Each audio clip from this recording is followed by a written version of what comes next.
Olá pessoal, então estamos começando essa nossa conversa hoje.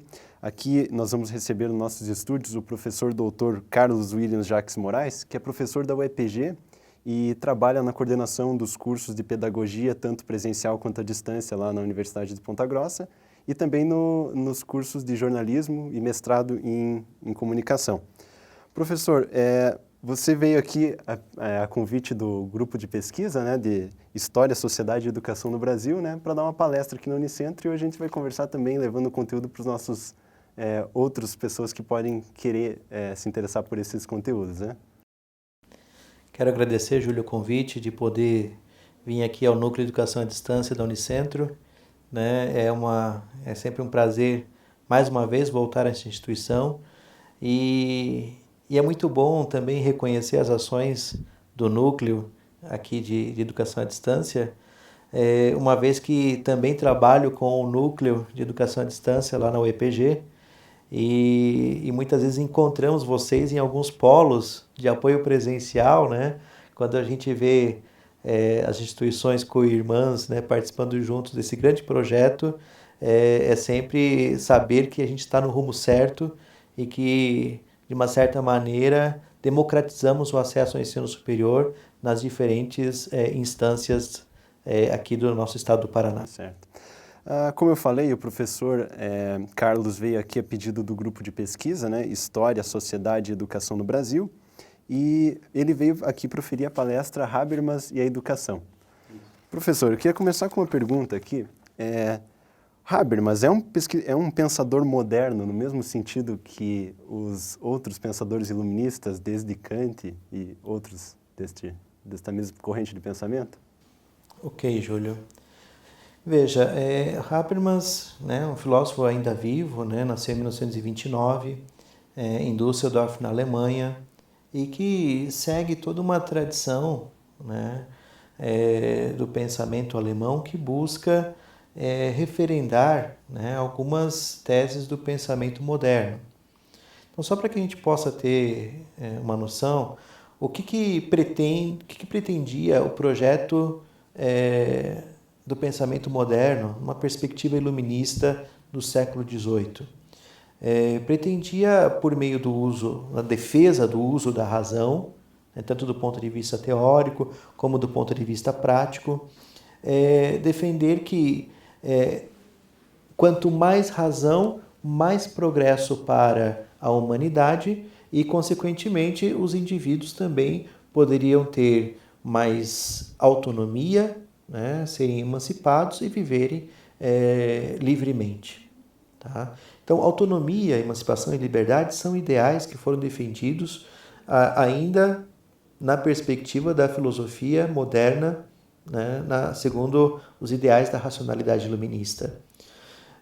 Habermas, ele se encontra entre aqueles autores contemporâneos que vão dizer, olha, a racionalidade iluminista, ela descumpriu com os objetivos que inicialmente tinha, né? E que é necessário rever esses objetivos, entretanto, agora sob o âmbito de uma outra ideia de razão, não mais centrada numa perspectiva metodológica que determina uma verdade absoluta sobre tudo aquilo que nós conhecemos e no modo como nós deliberamos ações. Mas a partir do quê? A partir de uma visão que busca reconhecer na linguagem, na comunicação, nas interações entre os sujeitos, formas de elaborarmos um saber que, numa perspectiva democrática e horizontal, possa fazer com que todos cresçam, né, e reconheçam e validem teses e ações que são projetadas.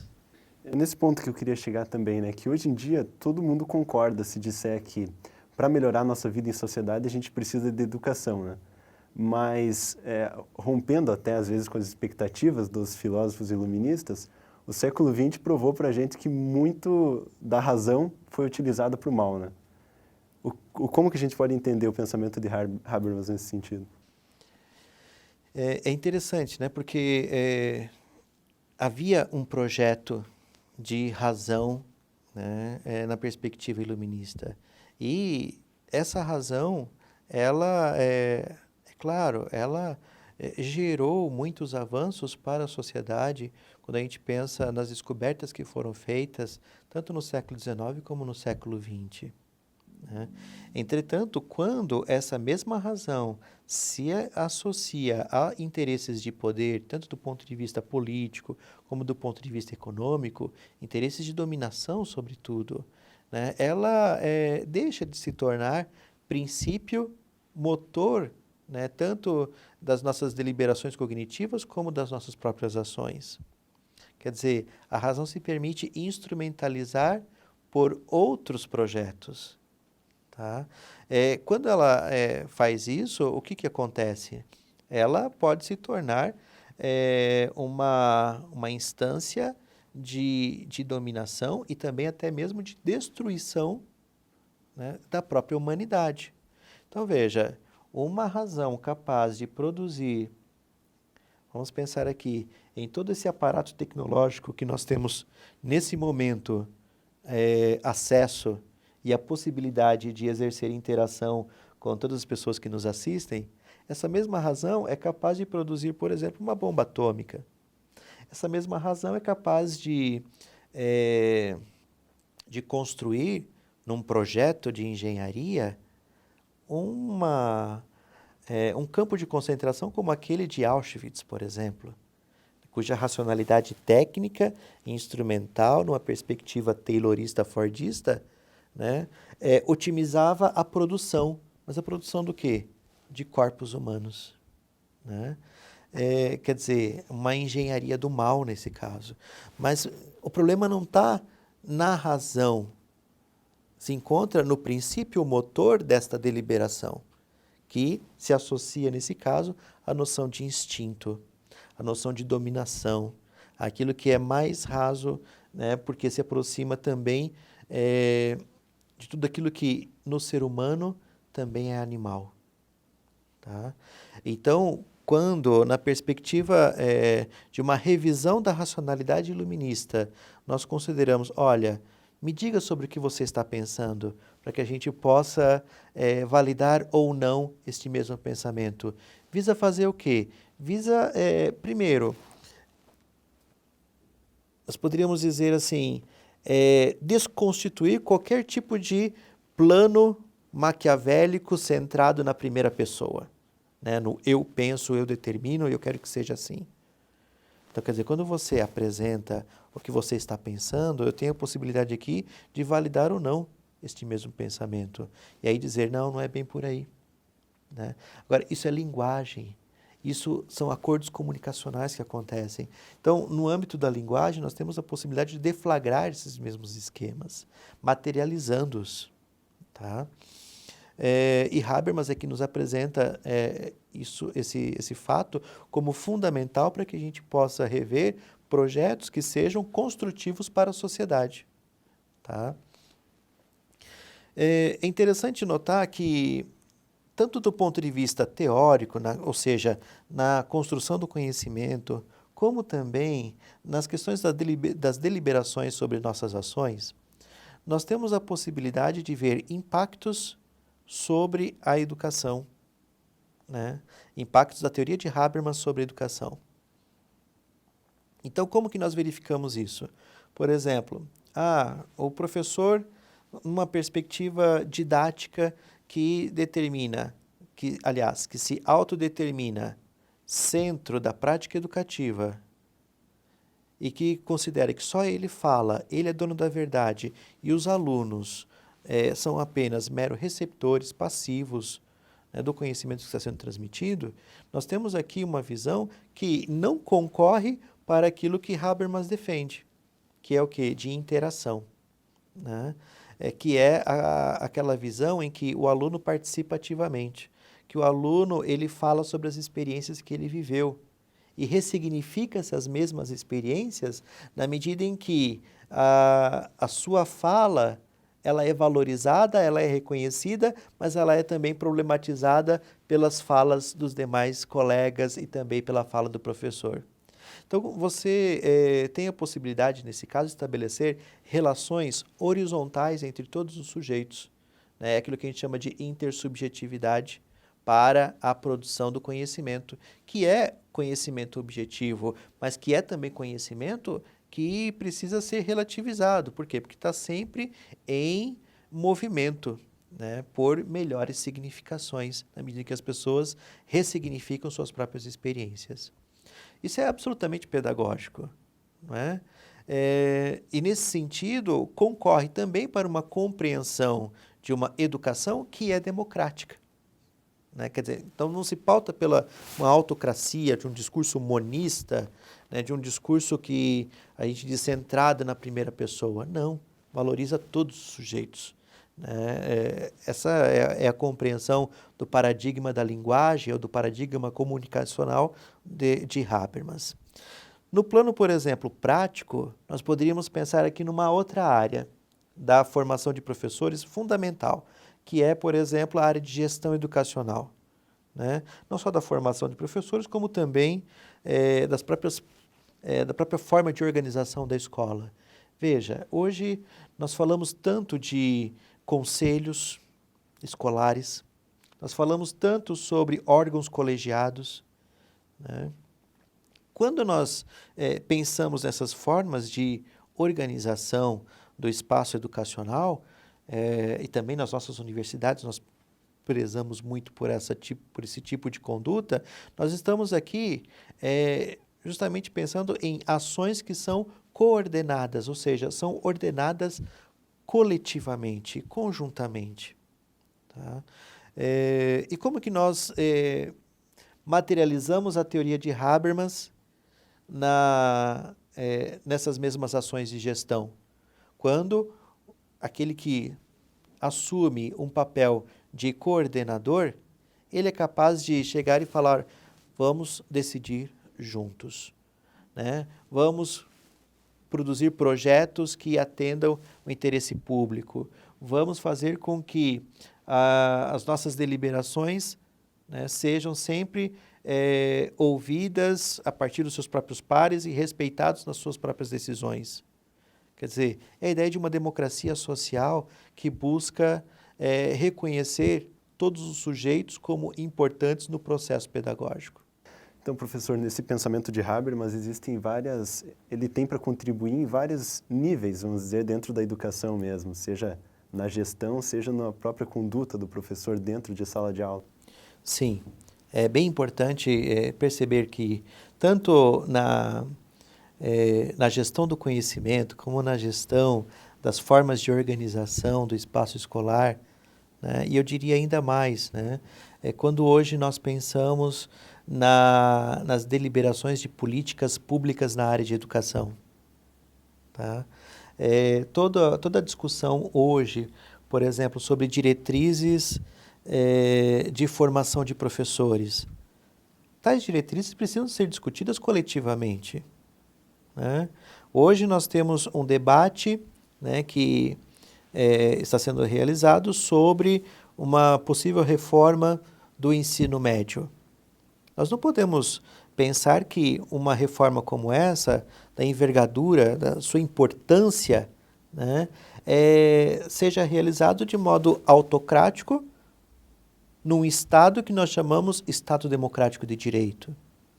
No Estado Democrático de Direito, onde se diz que todo o poder emana do povo, os concernidos a um determinado código jurídico precisam serem ouvidos, né, para que tal lei tenha legitimidade. Tá? Eu não posso reconhecer legitimidade em torno daquilo que é proposto enquanto nota da lei de modo autocrático, de cima para baixo. Então, quer dizer, quem são os concernidos? Quem são os interessados? Nós precisamos ouvir, sobretudo a sociedade civil organizada, nas suas diferentes entidades, as pessoas especialistas, as universidades. Nós precisamos ouvir a sociedade para poder deliberar sobre matérias, sobretudo aquelas que afetam as políticas públicas na área da educação, né? O que significa essa prática? Essa prática significa justamente aquilo que Habermas chama de uma gestão também democrática das políticas que procuram reconhecer tudo aquilo que advém da esfera pública organizada, enquanto sociedade civil. Professor, gostaria que o senhor comentasse um pouco sobre essa questão do sujeitos cognitivos são sujeitos comunicativos. Ok. O que dá para entender disso? Essa é uma proposição, né, que nós encontramos na obra O Discurso Filosófico da Modernidade, de Habermas, né, Jürgen Habermas. E, de uma certa maneira, ela sintetiza o pensamento dele, sobretudo o pensamento da sua segunda fase de produção intelectual, né, a partir da década de 1970, e que nos considera o seguinte, que o modo como, primeiro, né, o modo como nós pensamos, né, ou seja, somos sujeitos cognitivos, somos sujeitos de pensamento, né, fazemos uso da nossa estrutura cognitiva. Quando fazemos uso dessa mesma estrutura, é bem interessante, por quê? Porque sempre a realizamos de modo discursivo. Nós não apenas apresentamos imagens, né, em nossos insights mentais, né, mas ao mesmo tempo nós é como que se conversássemos conosco mesmo, né? Você, por exemplo, quando se permite olhar ao espelho, você também ao mesmo tempo está falando consigo, né? Nos diferentes procedimentos do dia a dia, nós estamos também mentalmente falando das coisas que nós observamos diariamente. Quer dizer, nossa mente é sempre uma mente discursiva, né? Você falar sujeito cognitivo é sujeito comunicativo, é você reconhecer justamente a discursividade que é natural, né, ao uso da nossa estrutura cognitiva. Tá? Agora, em Habermas não se trata apenas de reconhecer esta comunicação do ponto de vista da estrutura cognitiva em si mesma. Mas, por quê? Porque não é apenas uma questão de reconhecer essa estrutura cognitiva como uma estrutura de linguagem, mas mais do que isso, reconhecer essa estrutura cognitiva como uma estrutura que pode possibilitar interações com outros sujeitos. Tá? E a partir dessas interações com outros sujeitos, né, nós aqui nos constituímos no plano da intersubjetividade e deliberamos coletivamente sobre o melhor arranjo epistêmico, quer dizer, o melhor argumento, a melhor fala dada nesse momento entre pessoas que estão deliberando ações conjuntamente. Então, é nesse sentido que, nesta mesma proposição, se reúne toda a teoria de Habermas, que é uma teoria, diga-se de passagem, bastante densa por conta de todo o referencial teórico que embasa este mesmo pensamento. Habermas, a gente pode considerá-lo não somente como um autor que apresenta algumas ideias filosóficas, mas a gente pode considerá-lo como um sistema de pensamento, né?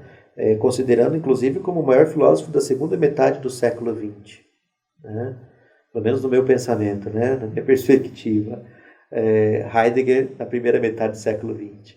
Mas Habermas é um sistema de pensamento. Por quê? Porque nele nós encontramos questões sobre razão teórica, como também, de outro lado, sobre questões de razão prática. Ou seja, tanto no ponto da epistemologia, as questões sobre o pensamento metafísico, nós encontramos questões falando sobre esses temas em Habermas, como também do ponto de vista da ética, da política, do pensamento da filosofia do direito, tá? E encontramos impactos sobre outras áreas, sobre as ciências sociais, sobre a educação, sobre a comunicação.